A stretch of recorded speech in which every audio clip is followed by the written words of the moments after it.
Bahria is the next Karachi.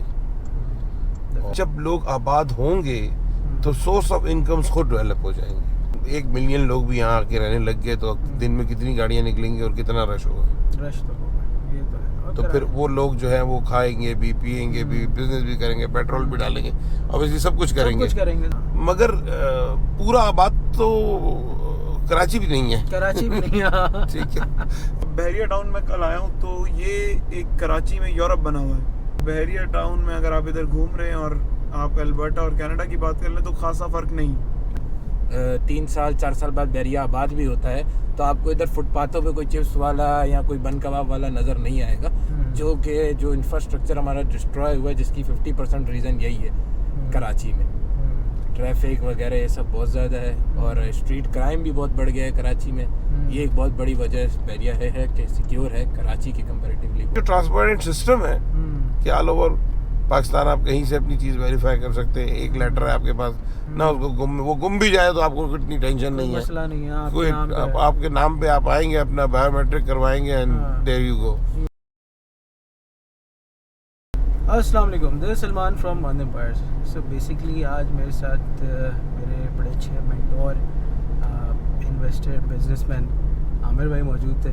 तो आमिर भाई से मैंने रिक्वेस्ट की कि थोड़ा सा टाइम दें, वीडियो इनके साथ शूट करते हैं, इनका इनपुट लेते हैं। ये अपने एक इन्वेस्टर एक्सपीरियंस और नज़र से हमें गाइड करेंगे। अस्सलाम वालेकुम आमिर भाई। वालेकुम अस्सलाम, कैसे सलमान? अल्हम्दुलिल्लाह सर, आप कैसे हैं? खैरियत से? माशाल्लाह। आमिर हम्म। भाई, जैसे आप माशाल्लाह बहरिया आए हैं और सारे आपकी काम वगैरह है, तो सर अपना थोड़ा सा इंट्रोडक्शन दें, क्या काम करते हैं, किस तरह से चीज़ों को लेकर चलते हैं? वेल बेसिकली मैं ट्रांसपोर्ट के बिजनेस से शुरू से रिलेटेड हूँ और मेरा one of best rent a car in Karachi, top 3 में है ऑटो रेंट अ कार के नाम से। और कोई भी ऑटो रेंट अ कार या सिर्फ just rent a car in Karachi Google पे लिख के ईजिली मुझे 1st, 2nd, 3rd नंबर में देख सकता है। और उसके अलावा मेरा फार्मास्यूटिकल्स का बिजनेस है, मेडिसिन का, मेरी फैक्ट्री भी है और मार्केटिंग कंपनीज भी हैं। सही। तो ये बेसिक मेरे बिजनेस हैं। और प्रॉपर्टी में इन्वेस्टमेंट का शौक आपने डाल दिया यहाँ बहरिया। सही। मतलब वो एक साइड बिजनेस है। वो प्रॉपर्टी आपके एक साइड बिजनेस है, मेन स्ट्रीम आपकी ऑटो से और मेन सोर्स ऑफ इनकम जो है वो ये नहीं है।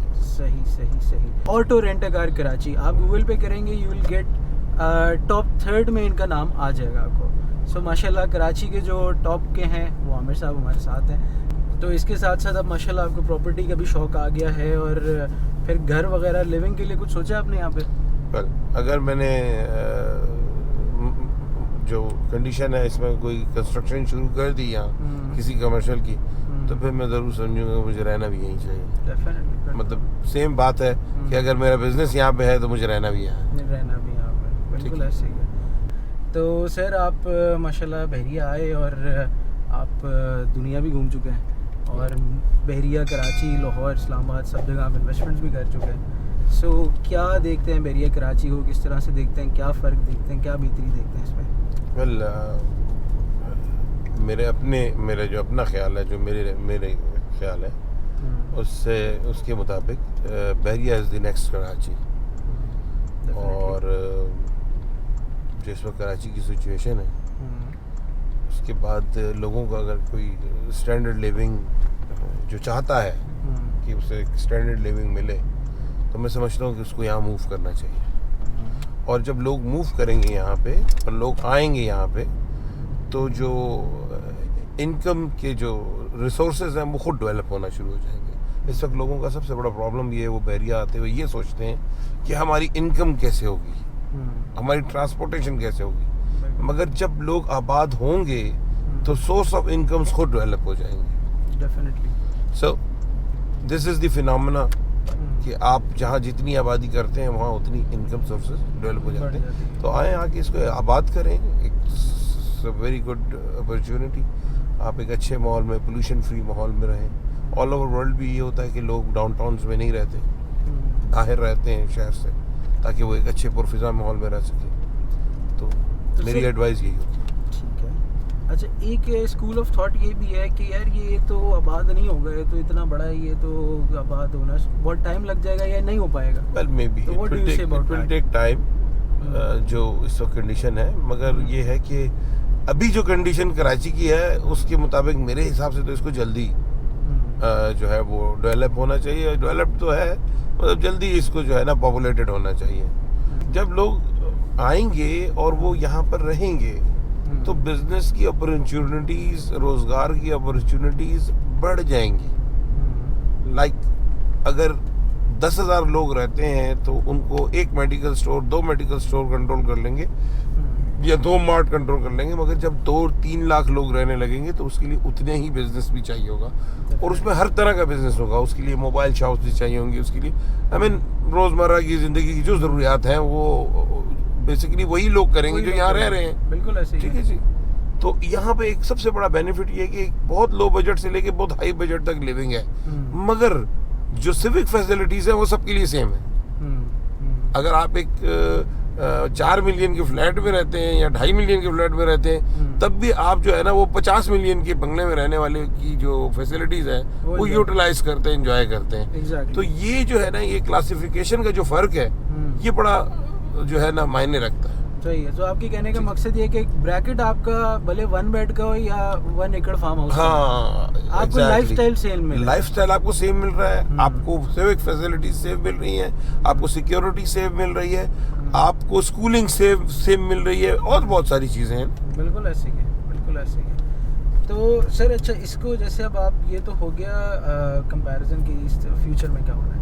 अगर इसको आप ग्लोबली सोसाइटी से कंपेयर करें, जैसे अब ये बहरिया टाउन कराची साउथ एशिया की सबसे बड़ी प्राइवेट बिल्डर सोसाइटी में काउंट होती है, तो आप माशाल्लाह दुनिया घूमे हैं, तो उससे उस हिसाब से क्या देखें, अगर इसको प्लान किया गया है तो वो कराची के हिसाब से इतना बड़ा प्लान किया गया है। अगर आप इस्लामाबाद का बहरिया देखें तो उसे 2 पोर्शंस में डिवाइड कर दिया, ठीक है, फेज 4 तक एक, एंड देन फेज 5, 6, 7, 8। हाँ, तो अगर आप लाहौर में जाएं तो भी बहरिया इतना बड़ा नहीं है, ठीक है।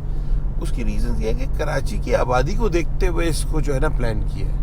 कराची की आबादी जो है ऑलमोस्ट 3 करोड़ है इस वक्त, जो कि मतलब स्टैट्स बोलते हैं एग्जैक्टली। अब अगर आप बात करते हैं वैसे कराची की आबादी की, तो नो वन नोज कि कितनी आबादी एग्जैक्टली। तो फिर आपके बहुत ओवरसीज जिनका कोई हिसाब नहीं है जो रह रहे, तो ये उस हिसाब से प्लान किया गया कि अगर कराची के 22 लोग उठ के इधर आ जाएं 3 करोड़ आबादी से, तो क्या होगा? आपको लगता है कि इस रोड पे गाड़ी आप चला सकेंगे? मुमकिन ही नहीं, शारे फैसल बन जाएगी, शारे फैसल बन जाएगी। This was the reason how they plan it. Exactly. तो आमिर भाई, जैसे अभी आपने कुछ ट्रांजैक्शन की है, उसमें खैर हम डिटेल्स डिस्क्लोज नहीं करेंगे, लेकिन ज़ाहिर है आपने कुछ उसको सोच के किया होगा। तो कमर्शियल का आप क्या फीचर देखते हैं, किस तरह से देखते हैं कि यार कमर्शियल जिस जगह तक हम आए हैं कमर्शियल में, उस जगह तो डेफिनेटली उसने आबाद होना है। There is no question about it. Exactly. आप कुछ और कहें ना कहें, वो उस जगह तक तो आबाद होना है, और आबाद हुआ है और होना है, आगे मजीद बेहतर होगा इंशाल्लाह। ठीक है, जिन्होंने भी लिया है या जो अंडर कंस्ट्रक्शन बिल्डिंग्स हैं जो बुक्ड है, अगर वो 100% लोग नहीं भी आएंगे तो 60% तो आएंगे, डेफिनेटली आएंगे, बिल्कुल आएंगे। और जिस हिसाब से वहाँ कंस्ट्रक्शन का पेस जा रहा है, तो I see a very bright future there इंशाल्लाह। सो वेल, हमें ऐसा लगता है अभी हम 5 लेन रोड पे जा रहे हैं और हमें लगता है कि ये बहुत बड़ा रोड है, मगर आपको सोच लें जब 1 मिलियन लोग भी यहाँ आके रहने लग गए तो दिन में कितनी गाड़ियाँ निकलेंगी और कितना रश होगा। रश तो होगा, ये तो है। तो फिर वो लोग जो है वो खाएंगे भी, पिएंगे भी, बिजनेस भी करेंगे, पेट्रोल भी डालेंगे, ऑब्वियसली सब कुछ करेंगे, तो फिर सिनेरियो जो है वो बिल्कुल चेंज हो जाएगा। So it is a matter of like 3-4 years, 5 years, 10 years, क्या देखते हैं? मैं समझता हूँ कि 3 साल में जो है वो बहरिया में पॉपुलेशन हो जाएगी ठीक ठाक। सही। क्योंकि जो इस वक्त स्ट्रक्चर्स खड़े हैं ये 3 साल में डिलीवर हो चुके होंगे। सही है। 3 साल में ज़्यादा कह रहा हूँ, शायद इनका डिलीवरी टाइम कम हो। ऑलमोस्ट 3 साल तो फुल फ्लेज डिलीवर हो जाएंगे, वरना अगले साल 1.5 से डिलीवरी शुरू हुआ है। हाँ, तो आप ग्रेजुअली देख लेंगे वो आहिस्ता आहिस्ता पॉपुलेशन जो है वो मूव करना शुरू होगी।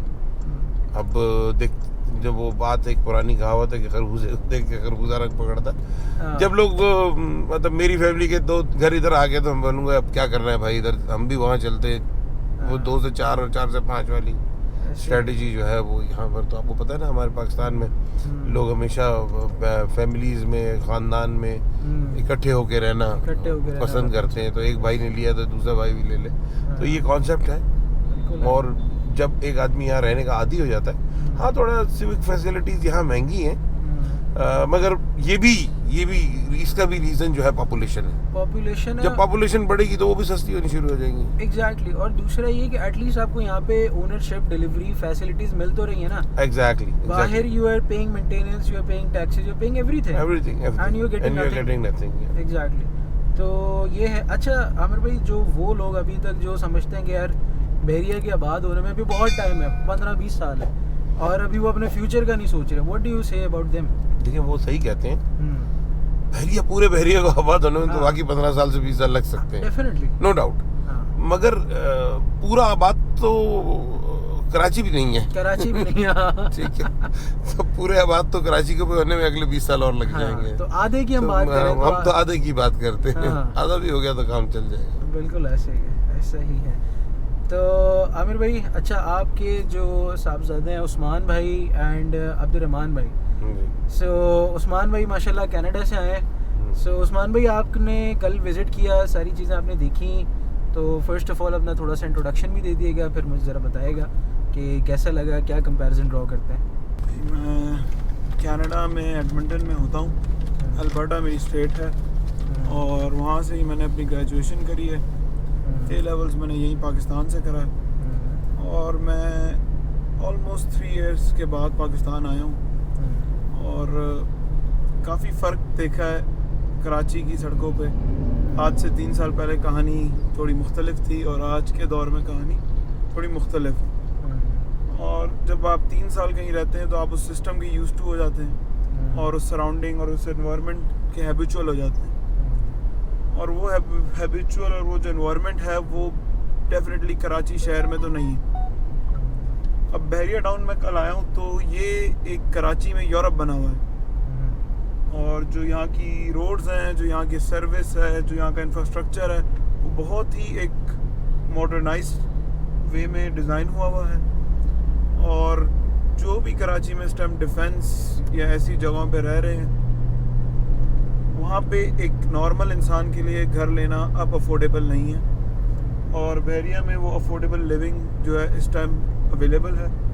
और जो इधर जो वे ऑफ लिविंग है और जो क्लास ऑफ लिविंग है, वो मैं समझता हूँ कि काफ़ी बेहतर है if you are living in Karachi. Sir if I ask you to compare 3 things, अभी आप कनाडा अल्बर्टा में रह रहे हैं, कराची आप रह चुके हैं, बहरिया अभी आप मूव अराउंड कर रहे हैं, आप देख रहे हैं, तो how do you compare all 3 of these के यार क्या फैसिलिटीज़, लाइफस्टाइल, कचरा मट्टी, एनवायरनमेंट, सराउंडिंग्स, क्या देखते हैं? देखिए कराची की तो आप बात छोड़ दें, क्योंकि वो एक शहर बहुत बड़ा है, मैनेज नहीं हो पा रहा, प्लस रेन हो गई अब रिसेंटली, तो कराची तो कम्प्लीटली एक डिस्ट्रॉयड इंफ्रास्ट्रक्चर पे है इस टाइम, और इसको अगर कोई काम करना भी चाहेगा तो बहुत ज़्यादा टाइम लगेगा। और अब बात कर लें अगर बहरिया टाउन में अगर आप इधर घूम रहे हैं और आप अल्बर्टा और कनाडा की बात कर लें तो खासा फ़र्क नहीं।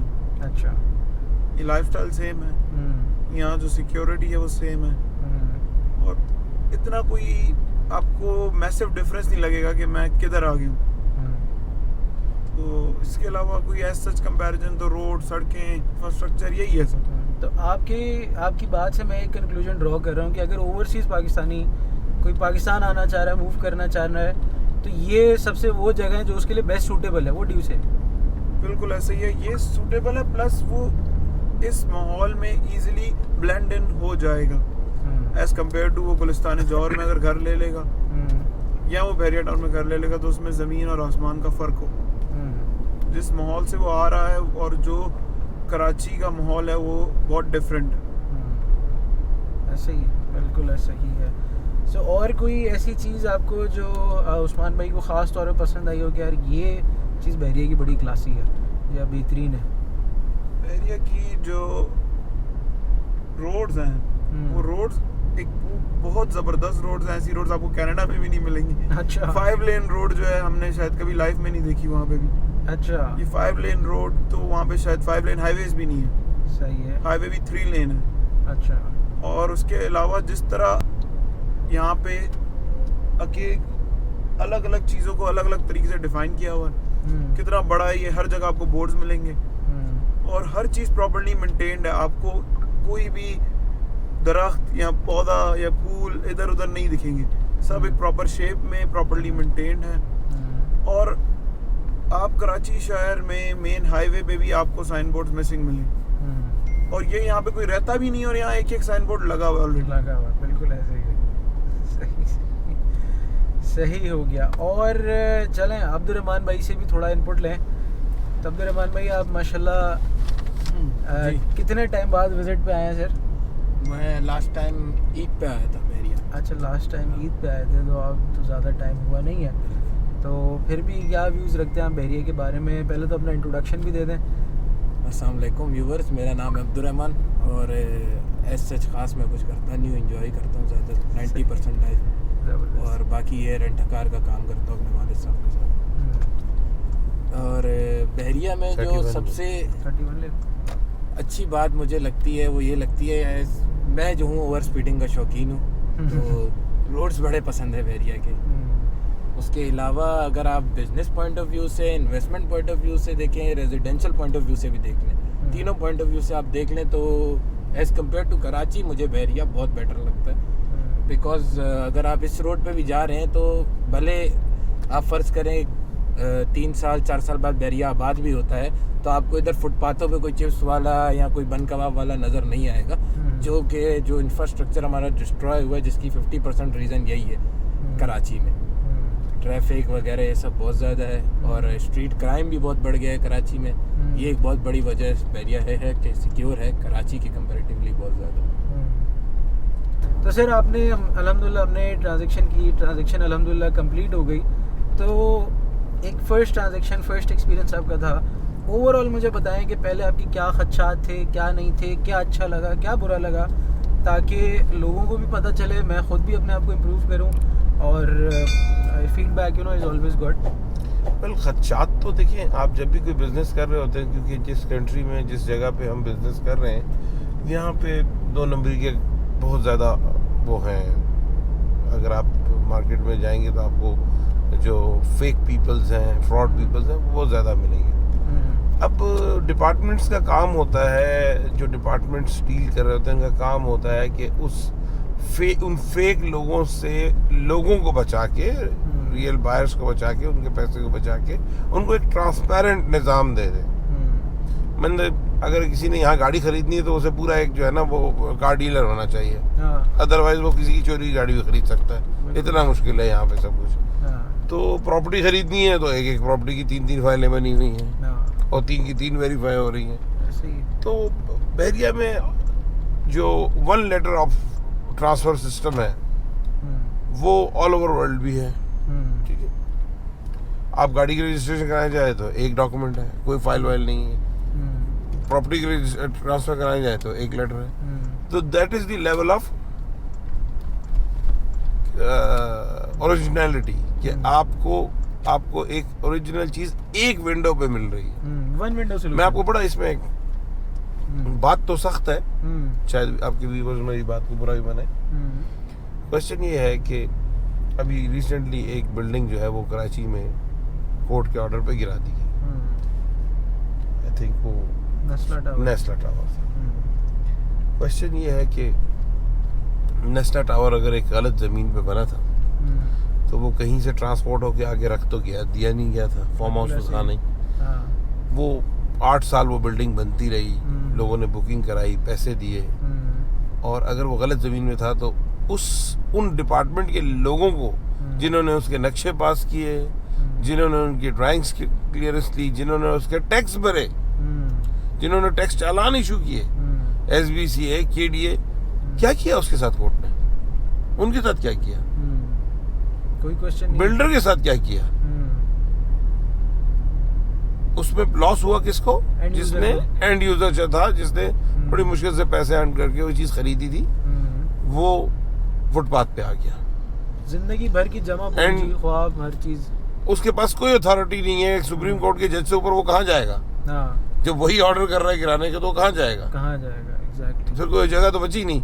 तो उसके पास तो अपॉर्चुनिटी यही है कि या वो जो है 10 बातें करता वो शहर छोड़ दे या फिर जो है ना वो खुदकुशी कर ले, सुसाइड कर ले, यही प्लान कर सकता है वो प्लान कर कि अगर किसी की आखिरी जमा पूंजी थी और वो चली गई तो वो क्या करेगा। और अभी उसके लिए कोई कंपनसेशन प्लान नहीं है कि यार आप तो इनोसेंट बायर थे, आपके लिए तो कोई प्लान रखें हम। बिल्कुल। तो ये चीजें जो है ये मतलब देखे ना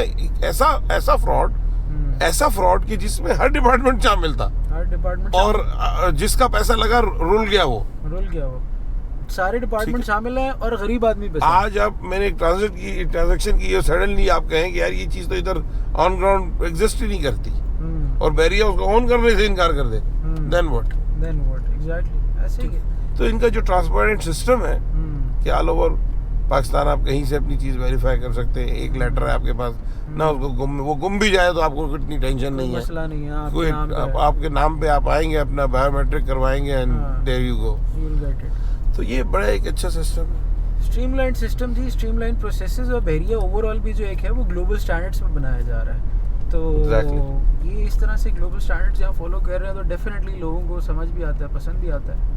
एंड जो आपने पॉइंट रेज किया वो भी बिल्कुल जेन्युइन है कि भैया आपके जो इदारे हैं उनसे क्वेश्चन नहीं है, एंड यूज़र को रगड़ दिया।